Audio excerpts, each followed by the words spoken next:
안녕하십니까. 오늘은 2025년 11월 15일 토요일입니다. 오늘부터는 난세 영웅 흑익령을 아십니까를 읽겠습니다.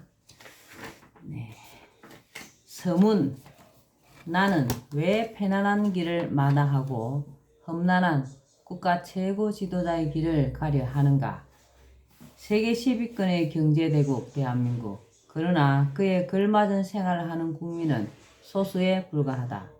많은 국민은 상대적 박탈감에 시달리며 하루하루를 견뎌내는 생활을 면치 못하고 있다. 날로 심화되는 부익부 빈익빈으로 전체 국민 중 10% 정도의 부유층이 나라 전체 부의 60%가량을 차지하고 있다. 중산층이 무너지고 있으며 양극화가 빠르게 진행되고 있다. 가계부채는 가파르게 상승해 2021년 1분기 말 기준 1,760조 원을 넘어서고 있다. 국내 총생산 GDP 대비 가계부채 비율은 97.9%로 가계부채가 한해 GDP 수치에 육박하고 있다.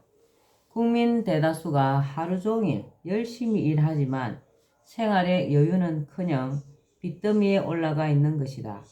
그뿐이 아니다. 우리나라는 OECD 국가 중 자살률 세계 1위이며 출생률은 작년 합계 출산율이 0.84명으로 떨어지면서 최저 신기록을 갱신하며 세계에서 가장 아이를 안 낳는 나라로 수년째 최저 수준을 면하지 못하고 있다. 반면에 노인 인구는 갈수록 늘어 2025년에는 전체 인구의 20% 이상을 초과할 것으로 전망되어 초고령 사회를 목전에 두고 있다. 대한민국의 존립 자체가 문제될 뿐 아니라 당장 노인 부양 문제와 생산 가능 인구 감소로 인한 심각한 경제 문제를 내포한 역삼각형의 인구 구조로 바뀌어가고 있는 것이다. 게다가 한창 희망찬 미래를 설계하며 패기와 용기로 사회에 도전장을 내밀어야 할 청년 세대는 연애와 결혼, 출산, 취업, 내 집 마련, 대인관계까지 포기한 육포 세대가 된 지 오래다. 물론 국가도 이 문제를 인식하고는 있다. 최근 엄청난 국가 예산을 복지와 저출산 분야에 쏟아붓고 있기 때문이다. 하지만 나는 아직 망국적 저출산 문제와 청년들의 육포 문제가 해결되거나 국민의 부채가 줄고 살림살이가 나아졌다는 소식을 들어본 적이 없다. 국내외적으로 기업 환경은 녹록지 않으며 실업 문제는 해결될 기미를 보이지 않고 안보나 국방 문제 또한 심각하기는 마찬가지다. 북한은 근래에 핵무기 보유국이 되어 우리와 전력을 비교하는 것 자체가 무의미한 전력 비대칭 상황이 발생했고, 여기에 미국과 중국 사이의 패권 다툼은 날로 격화되어 한반도가 언제든 전쟁터가 될 위험에 놓여 있다. 총체적 난국이 아닐 수 없다. 그렇다면 이런 문제를 제1선에서 해결해야 할 정치권은 어떤가? 나름대로 노력은 하고 있다지만 실효성 있는 대책이나 해결 방안을 내놓지 못하였다는 것을 부인할 사람은 별로 없을 것으로 본다. 사실 나로서는 정치인들이 귀중한 시간에 국민의 고통과 국가적 난제를 해결하는 데 총력을 기울이기보다는 당리당략에 따른 정쟁에 더 많은 시간과 에너지를 소모하며 국리민복의 대의보다는 자신들의 기득권 유지에 더 큰 관심을 두어왔다는 인상을 지울 수가 없다. 국회의원들은 2020년 기준 한 해에만 받은 세비가 1억 5천만 원이 더 되며 거기에 온갖 특권과 특혜를 누리고 있다. 그러나 아직 부익부 빈익빈 현상을 해소시킬 수 있는 제대로 된 법 하나 만들어내지 못하였다. 국가에 돈이 없는 것이 아니라 도둑놈이 많은 것이다. 내가 만든 이 말은 결코 과장된 말이 아니다. 나는 그 누구를 개인적으로 비난할 생각은 없다. 다만 잘못된 정치를 말하고 잘못된 법과 제도, 정책과 관행을 지적할 뿐이다.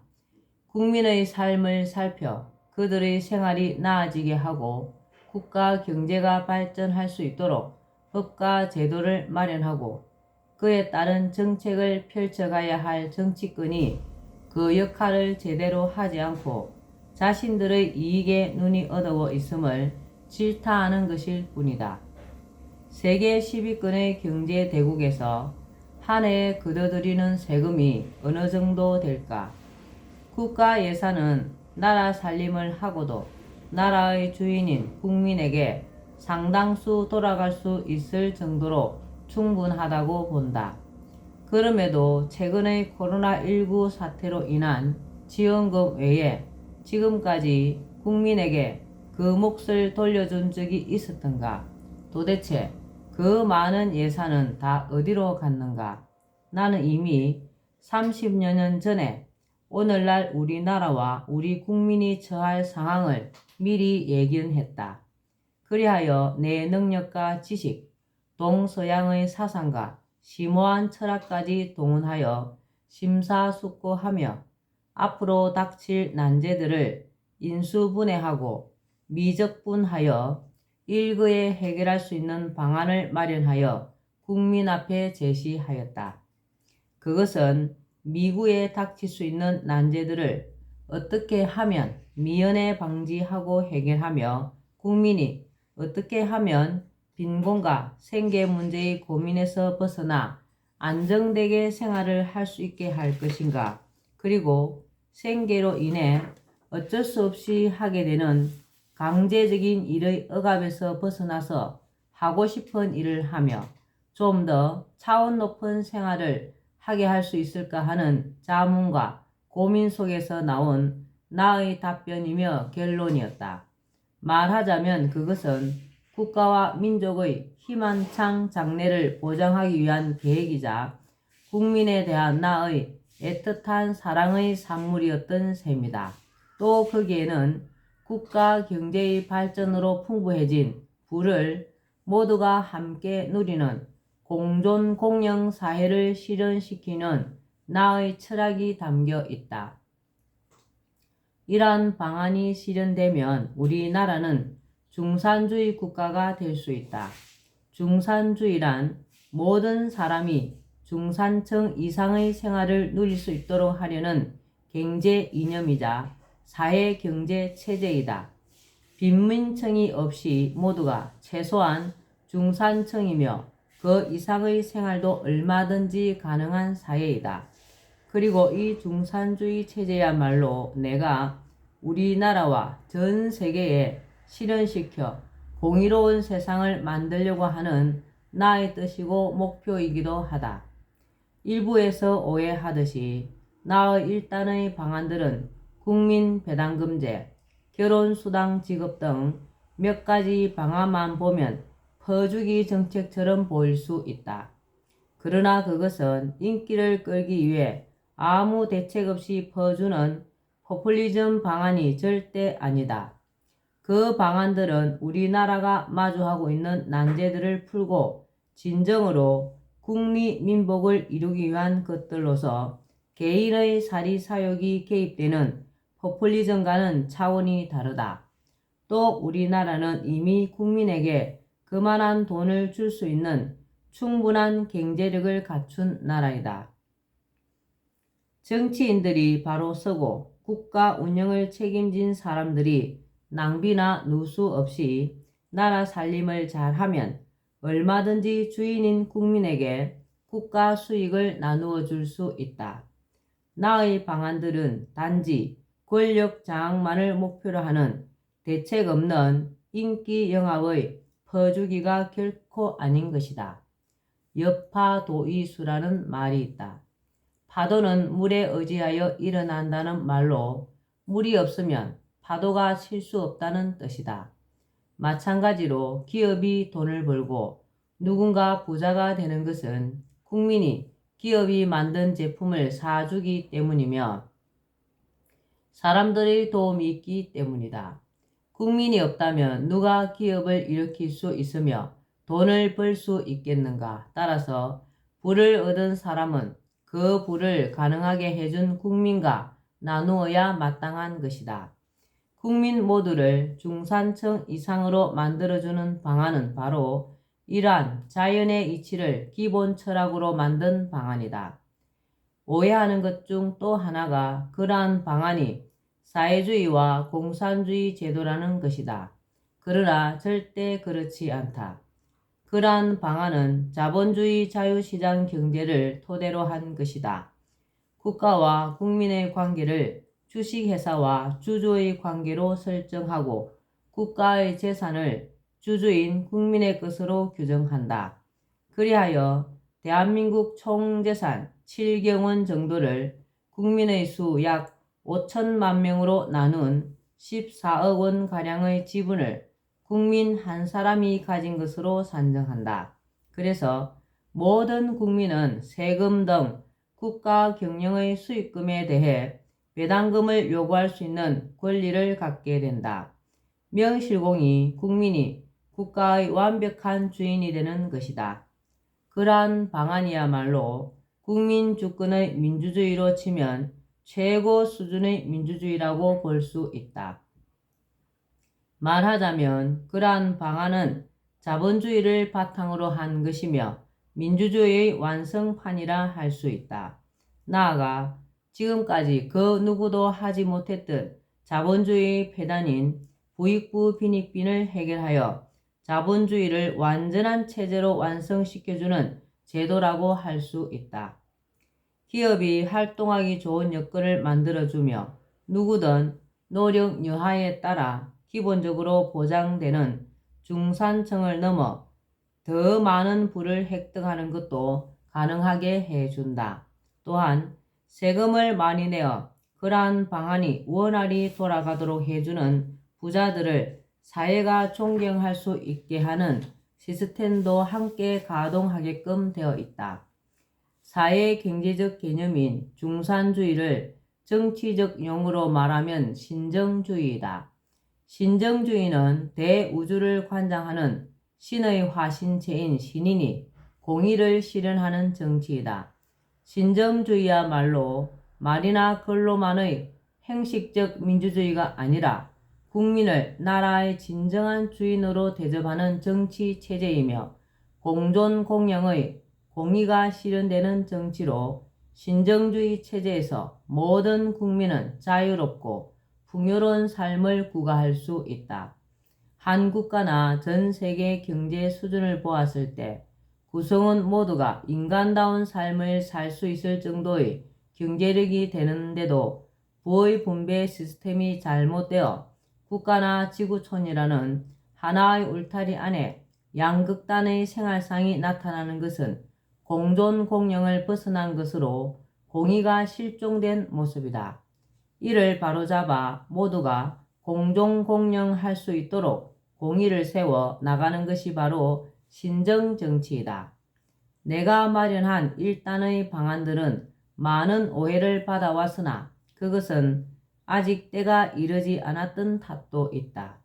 이제 우리나라는 내 방안과 같은 과감한 핵심 정책으로 국가와 사회에 혁명적인 변혁을 도모하지 않으면 그 누구라도 도저히 중첩된 난제들을 해결할 길이 없다.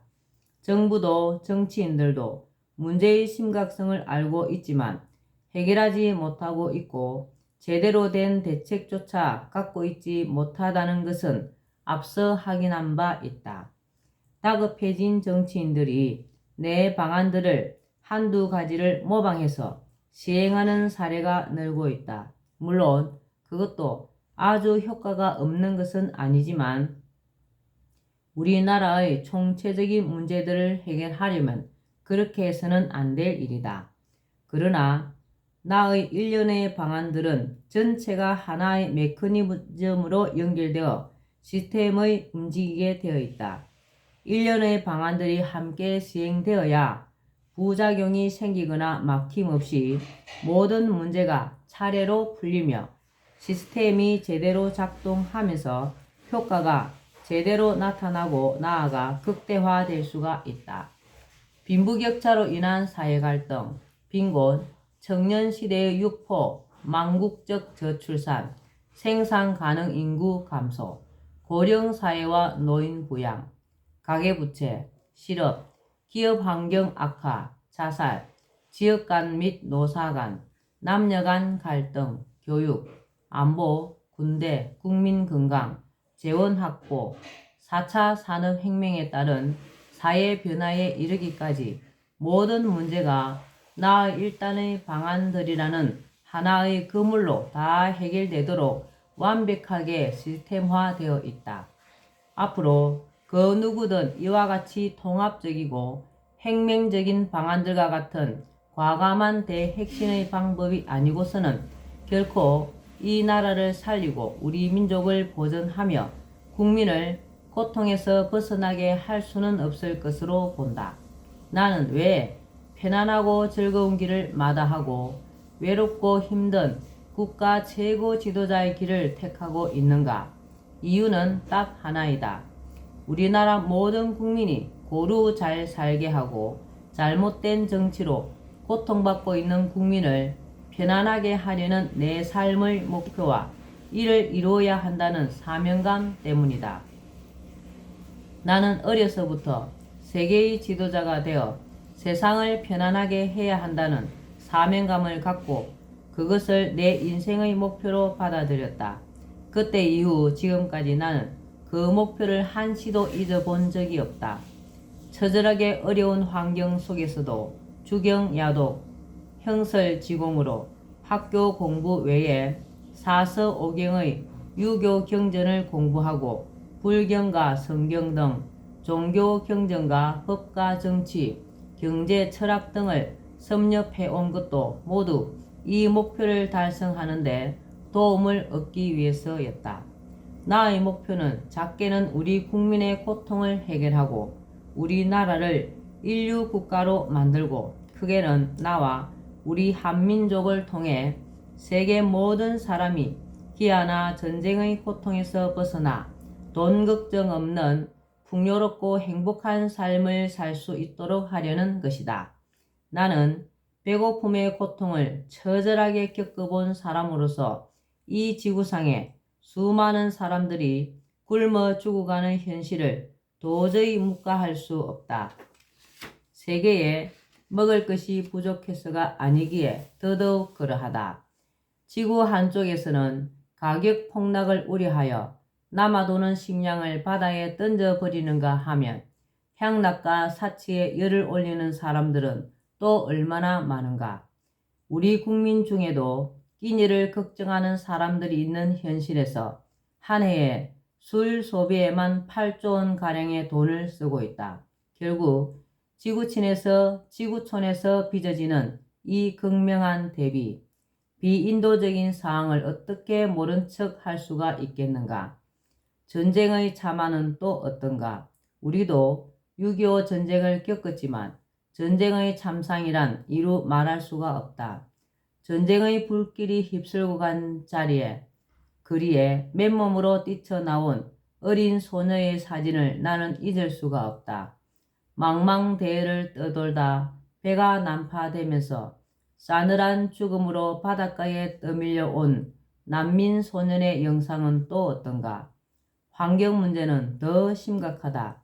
미세 플라스틱을 먹고 기형이 된 물고기들, 온난화로 하얗게 죽어가는 산호들은 우리에게 어떤 메시지를 던져주는가. 지구촌의 오염과 환경 파괴는 지구 자체의 종말을 불러오는 재앙 수준으로 가고 있지 않은가. 그러나 지금까지 어떤 세계 지도자도 세계의 기아 문제를 해결하자고 나선 적이 없다. 오로지 자국의 안전과 자국민의 이익만이 그들의 관심사이다. 전쟁을 위해 만드는 무기 비용이면 전 지구인이 100년을 먹고도 남을 식량을 살 수 있다. 지구 환경에 대해서는 간간히 회의를 열고 보고서를 내고 선언문을 선포하기도 하지만 그것을 제대로 지키는 국가는 많지 않다. 우리나라를 비롯해 전 세계적인 이러한 위기 상황은 정신사적, 물질사적, 환경사적 총체적 위기이다. 나는 이러한 난세의 위기 속에서 한민족이 사는 대한민국을 세계 중심국가, 가장 행복한 국민이 사는 나라로 만든 이후 더 나아가 지구촌이 처한 처참한 현실과 모든 위기를 깨끗이 해결하고 온 세상에 공정공영의 공의로운 세상을 이루어 나갈 생각이다. 이것은 한낱 허황된 꿈이 아니다. 세계를 미국의 연방정부와 주정부와의 관계처럼 연방 형태로 통일시키고 세계 각국이 공동으로 지구촌의 기아나 전쟁, 환경과 같은 난제를 해결해 갈 수 있도록 나는 모든 계획을 세워놓고 있다. 이것이 내가 편안한 길을 버리고 험난한 국가 최고 지도자의 길에 들어서려는 이유이다. 끝으로 그간 지난하고 드라마틱하기도 했던 구비구비 내 삶의 역정에서 나를 도와주고 나를 인정하여주고 오늘의 이 자리에 서기까지 함께 해주신 모든 분들에게 진심으로 감사를 드린다. 나를 낳고 산후통과 세상 사람들의 오해 속에 젊은 나이에 돌아가신 나의 어머니, 그리고 나에게 소명이 담긴 허경영이란 이름을 지어주시고 세상에 좋은 일을 하려다 좌우 이념 대립의 희생물이 되어 돌아가신 나의 아버지께도 존경과 감사의 마음을 담아 이 책을 바친다. 이 책이 나오기까지 노고를 아끼지 않으신 출판사 관계자들에게도 심심한 감사를 드린다. 2021년 8월 19일 대한민국 경기도 양주시 장흥면 하늘궁에서 허경영. 오늘은 여기까지만 읽겠습니다. 오늘도 허경영을 많이 부르고 알려서 하늘의 복을 짓는 행복하고 뜻깊은 날 되시기 바랍니다. 감사합니다. 허경영.